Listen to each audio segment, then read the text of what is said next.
Friends, in this portion of God's Word in 1 Corinthians chapter 7, the Apostle Paul is speaking about to the Corinthians that marriage is an institution of God. It is a blessing from the Lord for the happiness and enjoyment of a man and a woman.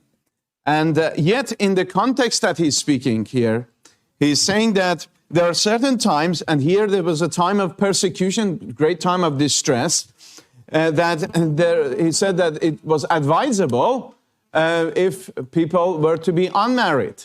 Of course, in times of persecution and war and such things, it is a more practical thing to remain single.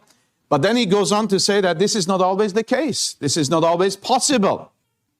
And he is saying here that we ought to think seriously about our own personal circumstances. We cannot stand in judgment of why a person is getting married or a person remains single, but we all are to give ourselves to the Lord.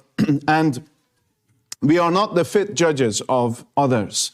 But he goes on to speak about the fact that in all of these things we ought to keep ourselves holy and dedicated to the Lord. And he goes on in verses 10 onwards. He speaks about the issue of mixed marriage and the matter of divorce as well.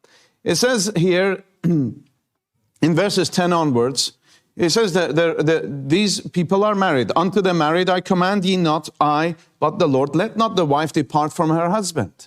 What's this situation? What's this context that he's speaking about? He's speaking about the situation where, let's say that the wife has been converted and the husband isn't converted, or vice versa.